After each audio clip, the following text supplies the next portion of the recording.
Hello, I'm the Miami Autism Dad Victor Antunez, inclusive my realtor, and this is the Autism Podcast at Miami's Community Newspapers. Today I'm with Dr. Anthony Gonzalez and his lovely wife, Dorcas Gonzalez. Welcome to the show. Thank you. So you guys are seasoned podcasters. You had a podcast here before, and now you're podcasting at Baptist. That's correct, yeah. And you have a YouTube channel. Yes, which I told you have to get back at because you had really good viewership. Thank you. Thank you so much. We will. Soon we will. Cool.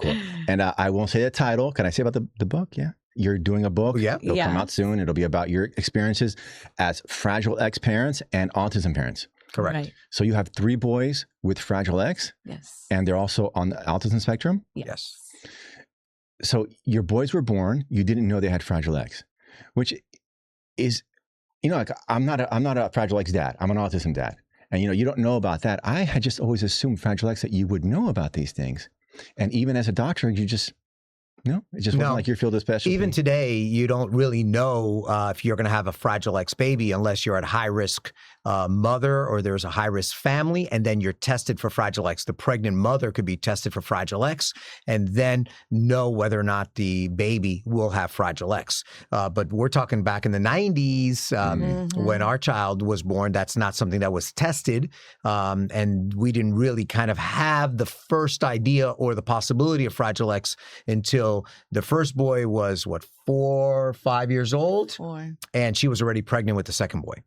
So your big boy's 29, which doesn't seem like that long ago, but that was a long time ago in medicine because things are just progressing so much faster. Yes. Let me ask you a question. Okay, I'll ask you, Dorcas, because you're the mom. As an autism parent, you don't know your kid's going to be born with autism. No. Would you have wanted to be have been tested for Fragile X if you had thought maybe, or would you just prefer just not to know? I think I would have been tested. I would have liked to be tested. But at the same time, I would have never changed the fact not to have my baby because I could have the risk of my son or daughter to be Fragile X. But I would have loved to known. I definitely would have known. I would have loved it. Yeah. As an autism dad, like my daughter had a regression at 2 years old. So the first 2 years, she was very neurotypical, like normal. And then she had a regression. I think I would like to have stayed in the dark, like have my 2 years of bliss and then find out. Because I might have been projecting on my daughter, the first 2 years. Who knows? Who knows? But you never know. It just is what it is. Yeah. So Anthony, 29, 25, 23, these are big boys. I saw photos of them. They're all bigger than you. Yeah. Maybe the middle one is probably right at my height. Yeah. Okay. Yeah. So, because like the kids I've seen before with Fragile X, I mean, some are just like physically just in a rough place, but your boys, just looking at them, they look super healthy. So you guys are outliers. Yeah, I think so. Obviously, Fragile X is on a continuum and like a spectrum. Okay. There's kids that are less affected and more affected. The 3 of our boys are affected differently, right? Some of them are more vocal, more active, more independent, more intelligent. Fragile X is a genetic condition that affects intellectual ability. It creates intellectual disability. So obviously, they have an intellect problem, a processing problem in their brain, and their knowledge base is lower.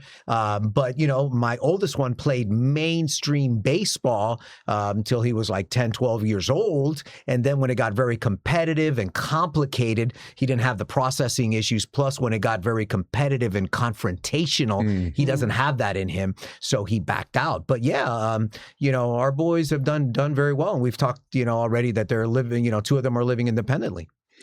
Something that I've always struggled with in my mind is like, okay, so your boys have got some disabilities, intellectual, because of the Fragile X. How do you also have autism? Like, how do you know that it's not the Fragile X and it's autism? How do you do that? Yeah, I think that what we do know is that Fragile X is one of the causes of autism. Autism is a spectrum, right? And autism is just when you meet all these requirements, you fall into that spectrum. The Fragile X kids usually fall into the autism spectrum. Yeah, because they always say that autism, or they always talk about that it comes from, that is genetic. It's a gene.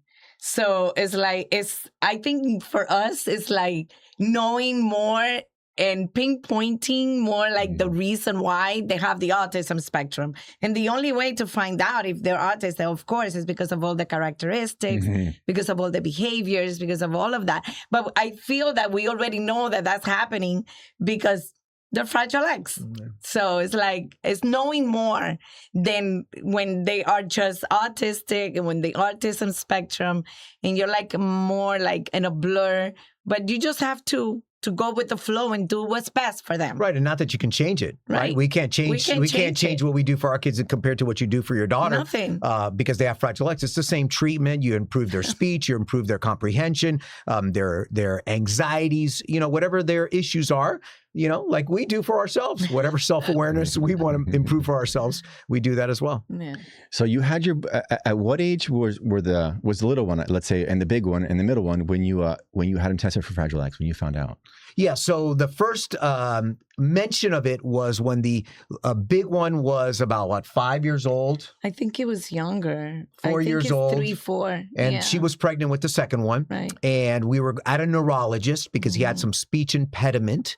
And the neurologist says, hey, you may want to test him for Fragile X. And me, as a surgeon that I am, I'm very thoughtful about testing. I say, is it going to change what I'm going to do? When I see a patient in the office, I don't order a test just to order it. If it's not going to change what I'm going to do for the patient, I don't waste my time, my effort, or the patient's time or effort in ordering a test. And I asked the neurologist, he goes, it's not going to change what we're going to do for him, but it may give you some insight of what he has. So Dorcas took that prescription, put it in her purse, and never tested. And we never tested him. Fast forward, the second one was 6 years old. Now we have 3 boys. Okay. The third kid, we had him with contraception. We were taking contraception, not me. She was taking contraception. And we had that the third 1%. The 1% contraception fail that occurs. We had the third boy. So now we have 3 boys. The middle one's 6 years old. The little one's 5, and the middle one has a seizure. At the hospital, the neurologist comes up, hey, your kids, 3 boys with intellectual problems. We're going to test the kids. So we ended up testing all 3 kids, and that's when we found out. So they were 6, 5, and the older one was, 10 years old or so. Right. Yeah. No, but you say that things you wouldn't have changed anything, but if you find out your kid's got Fragile X and autism, don't you automatically put them in speech and OT and all these things? I was already when I took Michael to the oldest one to the neurologist. I had him already in speech and OT. And you didn't know he was autistic? And I just knew that there was a difference because I had the model from my nephews, because my brother and I were 15 years apart. Okay. So my nephews, in a Hispanic home, they're always together with the grandparents, and we're very united. So I saw them grow, and I saw their development. And that was my model right there. So when I saw that my son was not at that speed, I said, there's something here that is not right. So I remember going through the yellow pages looking for a speech pathologist, because back then there was no Google, right? It has yellow pages. So, yeah, it was the yellow pages. So I brought a psychologist to the house. I did it like when he was 5, but I brought the speech pathologist. We did the evaluation. And he was very smart. Like, he knew all the Disney characters. He knew, because I had been working with him. He knew the colors. He knew a bunch of things, right? But the basic. But even the speech pathologist didn't want to start yet. I said, no, we're going to start. So I was already working with that. So when he told me to do the Fragile X test, I'm like, I'm already doing this. Am I going to do something different? Why did the speech pathologist want to wait?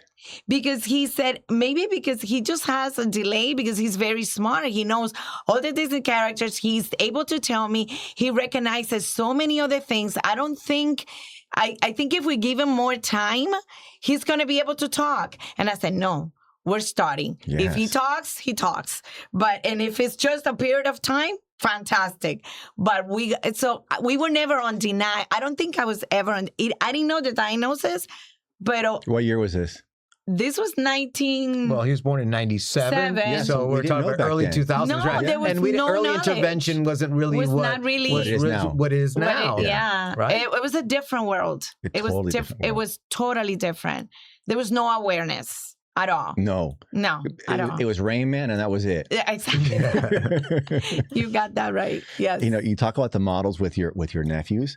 When my daughter had her regression, my wife and I, we just thought, oh, how cute, because it was our first child.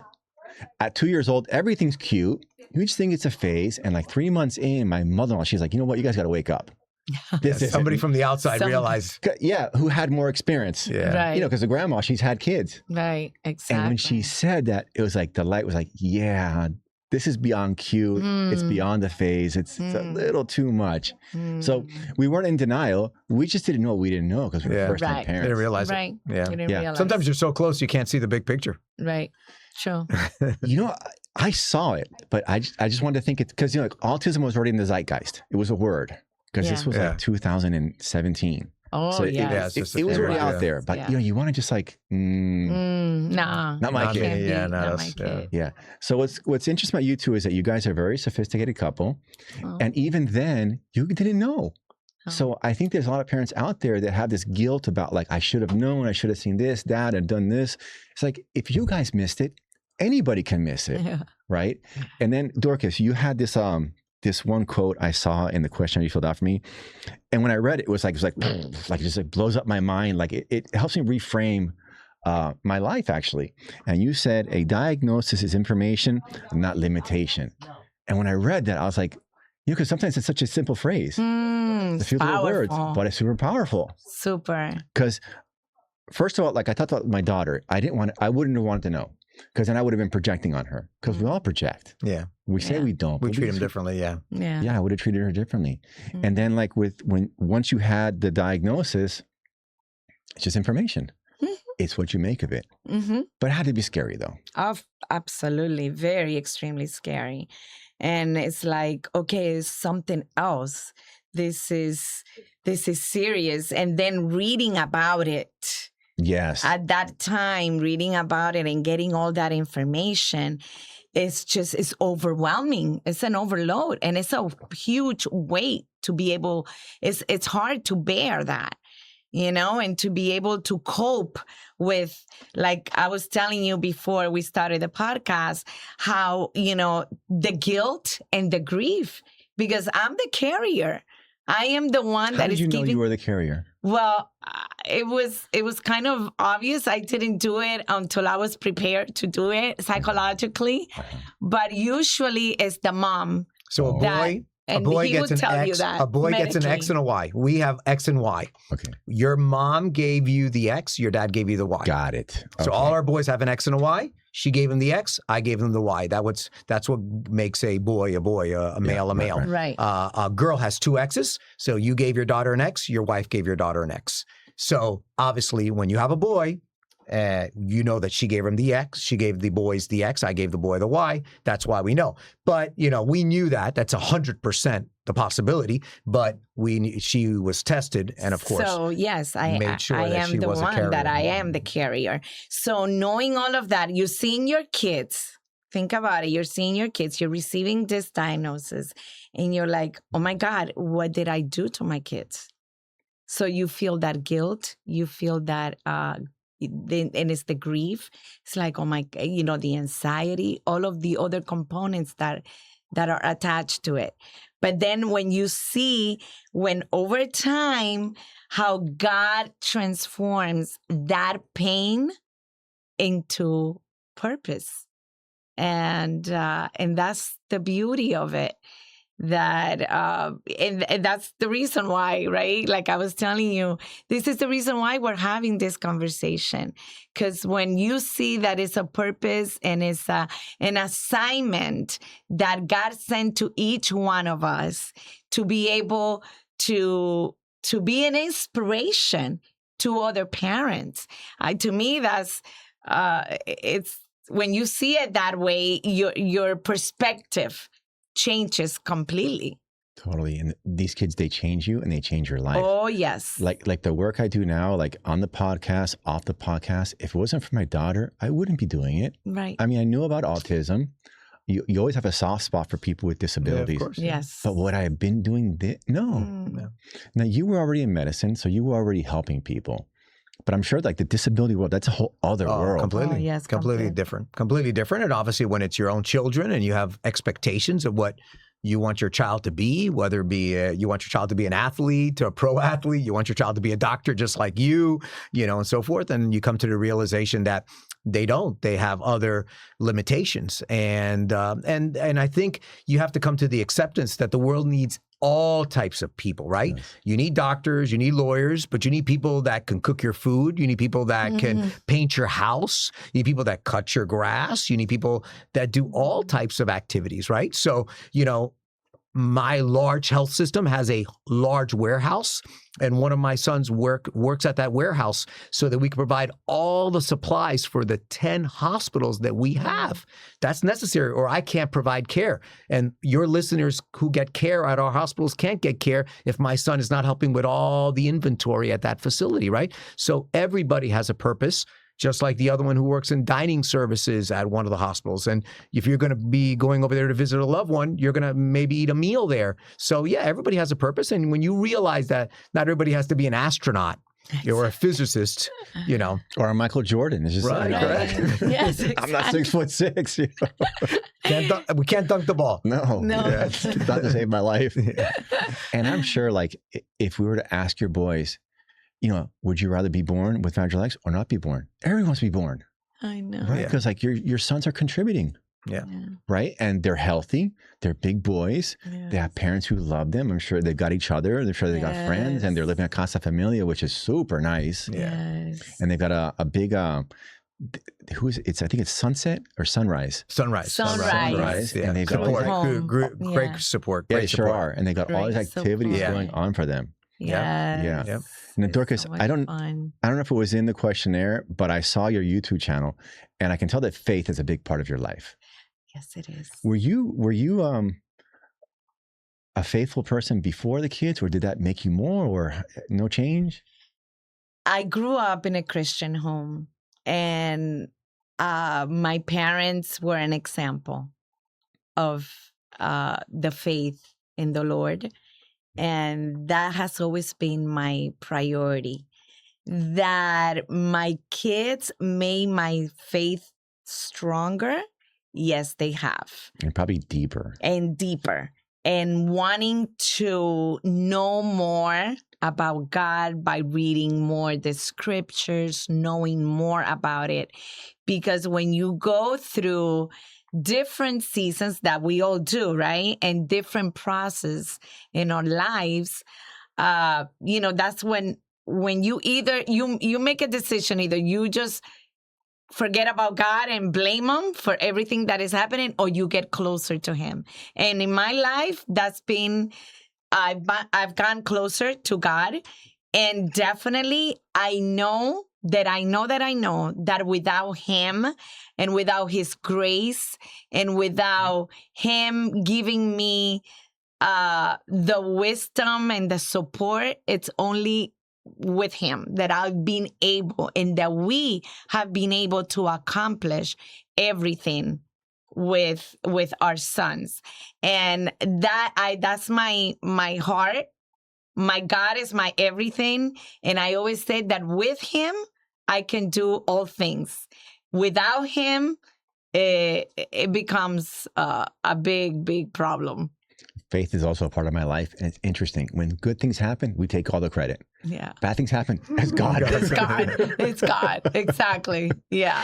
So we want to have it both ways. We can't have it both ways. No. Yeah. No. Yeah. But yes, definitely my faith is, and God is my strength. Okay. And you guys seem to always be together. So I think that this has made you a much like closer couple. Yes. And my wife and I, we're definitely closer because of our daughter and our boy. You know, Mhm. it's not just our daughter. And but unfortunately, I mean, we both know, Anthony, a lot of dads leave. Yeah. Mm. Whether it's physically or emotionally. Mhm. Leaving was never on the table. Ever. I'm probably thinking you were probably the same way. Yeah. I mean, I had two very distinct perspectives. I came from a broken home.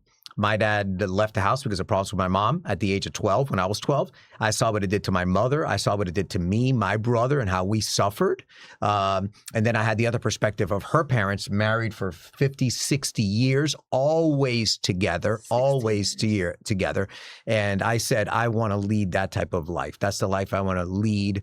Dorcas and I have been together since we were 15 years old. So I have, as a youngster, had a great example with her parents. It's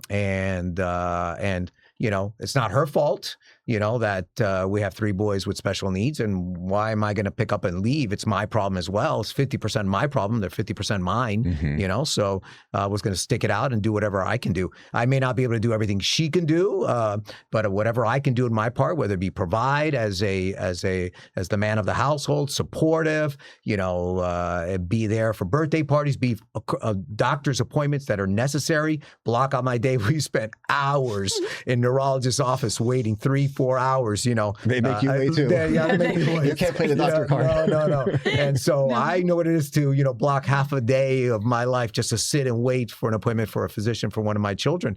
And we would do that. I would do it. She goes, this is important. We got to do this. We have a meeting. Tomorrow we have a meeting where in the middle of the day I'm going to pause because we have a meeting for our middle child, and I'll pause and I'll attend that meeting, and I'll pause my surgical day so that I can attend that meeting. I want to help put things in perspective for the dads who are on the fence, because you mentioned what it did to your mom, what it did to you, but you didn't mention your dad. Yeah. Did your dad end up better because of the separation or worse? Yeah, so my dad went on, got married. I have a beautiful younger sister because my dad got remarried. And so my sister is somebody who I love dearly. I have a younger brother who's from the same mom and dad. But then later on, my dad realized that he needed to be connected with me again. And I didn't know that I realized that, but I realized that we reconnected, my father and I, and with my brother, and everybody reconnected it. And he met the boys and everything else. And everything that my dad wouldn't allow me to do, because he was a very strict father, he let my kids do. Of course. So all over the couch, jump over the couch, dirty. It's not, my dad was very strict and very, regimented. And I said, Dad, you never let me do that. He goes, no, that's not, but they can do whatever they want. Standards. So it obviously must have affected him, and I know it did because, when we reconnected, that was an incredible reconnection. Yes. I'm in a dad's group, Just for Dads, which our mutual friend, Dr. Michael Alessandro, he facilitates that. And for me personally, having that fellowship of other dads, super important. Yeah. And people often I put it off for a long time. I heard about it, and for 6 months I didn't go, because in your mind you see TV where it's a bunch of guys all depressed sitting around on chairs, and you go. It's like we are working on some tough stuff, but mostly we're just having fun and drinking sodas and pizza and whatever the guys bring. And and another good thing about these groups is that it puts your life in perspective. Oh yeah, because there are people that have it better than you, and some that have it way worse than you. And there's always somebody that has it worse than you. Yeah, and there's always somebody who's better than you. I don't care who you are. Yeah. And there's always somebody you can help. And there's, they can bring up a topic that they're having an issue with, and you can give some feedback. A couple of people can give feedback and say, hey, I had that issue. I had that. My kids are a little older, and so forth. I would recommend this, recommend that. That's a lot of what Dorcas does with a lot of moms. Guys, we don't communicate a lot. No. We keep it all inside. But the moms who are communicating, she's been able, part of her podcast and everything that she does is just helping other women, creating awareness, giving advice, direction, inspiring them, showing them that it's possible. Look what we've been able to do with our boys. Yeah. Your show, I'm telling you, you got to go back to YouTube because you have really good viewership. It will. Yeah, thousands of views. We will go back soon. So I saw some of the thumbnails and the video titles, and it seemed to be very faith-based and also based on the Fragile X. Yes. So these women you're connecting with, why was it so popular, your show? I think it's popular because God wants it to be popular. I think, of course. No, it's the need. It's the need out there. That's what it is. They need of God. They need to hear some word from Him and comfort in moments of adversity that they're going through. And also, when you see that, okay, this lady has 3 boys, with Fragile X, autism spectrum, and she's still Making it work. is making it work. Yes. So there's something there that I want to hear Yeah. and that I want to learn from her. And the messages that they send me, and it's inspiring for me then. And it makes me feel I'm doing something right. You are. I'm doing what God wants me to do. And at the same time, it inspires me and I inspire them and we can make a difference. And to me, that is so amazing, Yes. to be able to get up in the morning, to have a purpose and to make a difference. And I think that's the reason why, if I see that the 3 boys and she's being able to accomplish all of this with God's help, and I have one, and I'm not there yet, it's little, but maybe if I continue listening to her, maybe it can guide me, it can help me to get to reach that goal, that it can happen. Well, talking about the need, how common is Fragile X? Fragile. Yeah, it's not that common. It's not that common. No. I don't remember the exact details, but it's obviously only one of the many causes of autism. Yeah. But it's not as common. No. Yeah, because what happens is you get these boys, like our boys who have Fragile X, they may end up having spouses, partners, and maybe get married, but they likely will not have children and so forth. So then, it doesn't propagate, it doesn't continue. Right. And I'm curious because there's the big disability community that we're all part of, but then within there's groups. Do you guys are you more in the autism community, the Fragile X? I think we're in every community. Yeah, very good. We're in every community that we can help and that we can learn, because we all learn from each other. Well, no, before we run out of time, let me ask you about the Moya Foundation, because you guys are involved with the Moya Foundation. Yes, we are. Tell me Very about that involved. work. Yeah, so it started because I saw my son was getting up in age at high school, and I saw the kids were having a work experience. So I created a work experience at our health system for nice. young adults to get a work experience. That's amazing. Right. But the chief people person, the head of human resources at our health system says, a work experience? We need them to have a job. And we converted that into employment. That's beautiful that Right. that person said that. Right. Yes. 'Cause I was Great individual with great heart. And so we started creating employment opportunities at our health system for young adults with unique abilities. But the problem is we know about healthcare and we know how to take care of patients, but we don't know how to deal with a special adult or young adult. So DeMoya comes in, and obviously Lily DeMoya, who has a son with in the spectrum or special needs kind of area, she realized that there was that gap. And so, take a partner like our health system or any other employer partner, and support the employer partner, support the individual so that employment can be successful. These young adults, 87% unemployment rate. I know. Very high. Most of these young adults, when they get to age 22, they sit at home and doing nothing. The couch. Yeah. So we need people to paint houses, clean cars, cut grass, serve food, stock merchandise, whatever they're doing. And it's not just what we need; they need it too. They Because need nobody it. wants to retire to the couch for the rest of their lives. Because whatever their abilities are, you always have to assume competence. Even though you might not see it the way you see yourself or other people, but you have to assume that they want the same thing that we want. Absolutely. Like they my do. daughter, she's non-conversational. She has her retraso, her Delay. her delays. But I have to assume that I always treat her like a normal kid. Absolutely. And then when she's an adult, that she's going to want to do something, not be at home all day long, doing nothing. Of course. Yeah. Of course. It's interesting about you guys reaching out to DeMoya, because I had on yesterday Fernanda Jorgensen from Philanthropy Miami, and asked her, what's your advice when someone says, I want to start a nonprofit? Don't. Because there's probably already somebody doing what you were thinking of doing, and just plug into that. So you plugged into DeMoya. You don't have to reinvent the wheel. Yeah. Yeah. Which is a great time Which is saver. great. And you learn a lot. And because the 6 months for a year might have taken you to learn it, or maybe never because you're just too busy. Yeah. It's 6 months for a year of your kid or some other kid not being employed or getting some kind of help. No, and the support that we have is just outstanding. And nobody has that. The support that we have From DeMoya. from DeMoya And from Baptist. and from Baptist, and just, being able to not only support that young adult, and supporting the employer. And we always, we have all the job coaches, we have mental counselors, we have everything because you need to be equipped for this. If parents have kids with either Fragile X or autism and they're old enough and they want to plug into like the Moya or BAP, how would they do that? Well, to be clear, remember, Des Moines has like 50 employer partners. So Pinecrest Bakery, Car Wash, Right.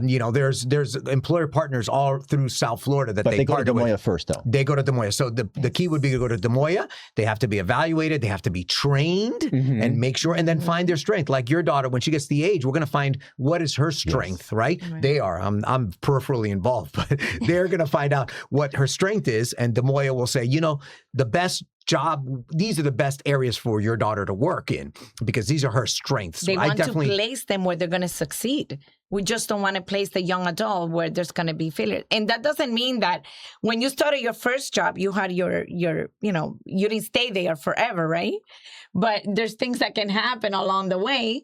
But that doesn't mean that we're going to find, eventually, we're going to get you to the place where you love to be, where you're going to be happy, because that's what we want, and you're going to succeed. And that's the most important thing. And the job training is free.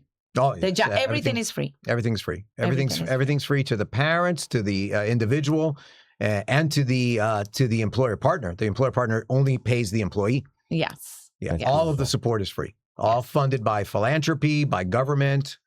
Support, grants, things like that. That is amazing. That's amazing. Yes. Well, this has been I've learned a lot about Fragile X, about all the work that Des Moines does. I know who they are. I've met the mom. I've met Jose. I haven't met the brother who's on the spectrum yet, or maybe I have. But Alex, yeah. Alex. Yeah. But I didn't know they had 50 employer partners. Partners. Oh, yes. Yeah. That's amazing. Yeah. But we have a lot of youngsters who need jobs. Yeah. So if anybody is listening to your podcast and who has a business that they can welcome a young adult and have a very successful employee at their business, reach out to the Moya Foundation. Certainly will.